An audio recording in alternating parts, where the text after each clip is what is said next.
Hello po sa inyong lahat. Welcome sa aking channel, lalong-lalo na sa mga bago. Hello po.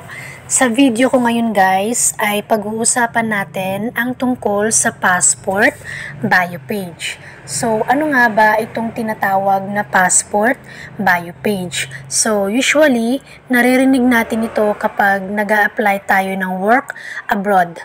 Like sinasabi sa atin na ipapotocopy nyo yung bio page ng inyong passport, and then dun naman sa e-registration, ito namang e-registration, isa din to sa mga requirements na hinihingi sa atin kapag nag-a-apply tayo ng work abroad.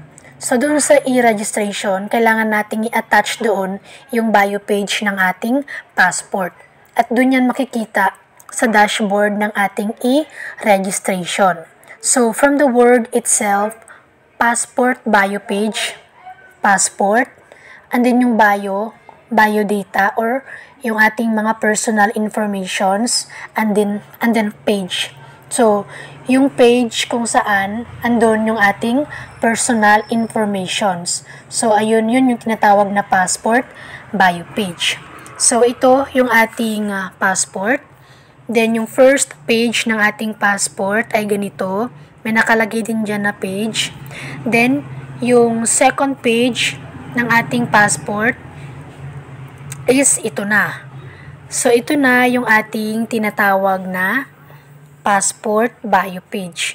Itong page 2, yan yung tinatawag natin na passport bio page kasi andyan yung ating mga personal informations. Diyan nakasulat yung ating mga personal informations. Andyan nakalagay yung ating passport number, yung ating full name, yung ating birthday, yung ating place of birth, yung ating nationality, yung ating edad, at kung kailan in-issue yung ating passport, at kung kailan mag-i-expire yung ating passport.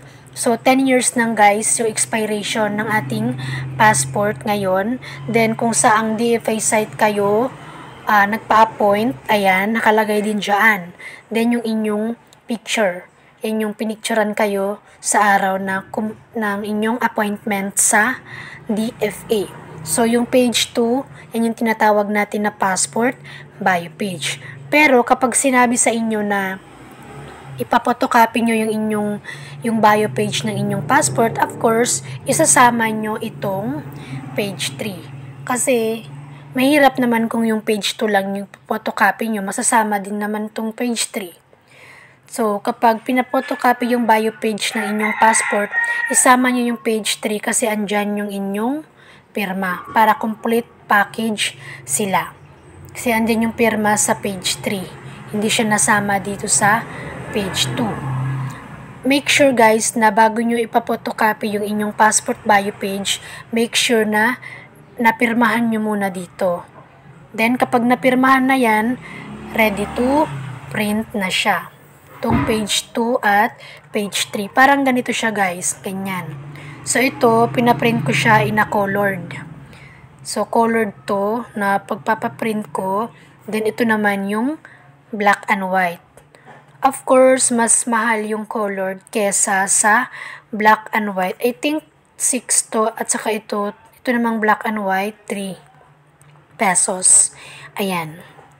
So ganyan kapag pinaprint yung bio page kasama yung page 3 kasi andun yung pirma. Pero kung bio page itself, yung lalagay natin sa e-registration, yung i-attach natin doon, ito lang. Itong page 2 lang. Yung bio page lang mismo ng ating passport. Huwag na nating isasama yung page 3. Ayan. So, yan guys, ito yung tinatawag na passport bio page. Yung mga informations natin sa passport kung saan nakasulat. Yan yung ating passport bio page. Yan. So, ayun lamang guys, yung aking video sa ngayon. I hope after nyo ito mapanood ay nadagdagan yung idea nyo tungkol sa passport bio page. At kung meron pa kayong mga katanungan guys, ay i-comment nyo na lang sa baba. At pa-favor na lang po ako guys na sana po ay huwag niyong kalimutang i-like ang video na ito, mag-subscribe sa aking YouTube channel, at pakiclick nyo na lang din po yung bell sa gilid para kapag meron akong bagong upload na mga informative videos ay ma-update at ma-notify kayo. At palagi nating tatandaan na ipahinga mo na yung isip at puso. Ulitin ko. Ulitin ko naman yan. Ipahinga mo na yung isip at puso mo sa mga bagay na lagi mong iniisip. Ipaubaya mo na kay Lord lahat ng mga inaalala mo. Iiyak mo at ipanalangin mo. Kasi may mga bagay talaga na hindi na natin kontrolado. And it's okay. Totoo yan guys, may mga bagay talaga na yung tipong wala tayong magagawa. Kasi hindi natin siya kayang kontrolin. Kumbaga, kahit anong gawin natin, wala pa ring mangyayari kasi hindi natin siya kontrolado. Kapag ganun, nagpe-pray na lang ako, pinapaubaya ko na lang kay Lord kasi alam ko, siya yung mas makapangyarihan sa lahat. So, kahit ano kaya niyang makontrol. Kaya pag mga ganyan guys, paubayan na lang natin kay Lord para hindi tayo masyadong ma-stress. So, ayun lamang po yung aking video sa ngayon. Maraming salamat sa panonood. God bless!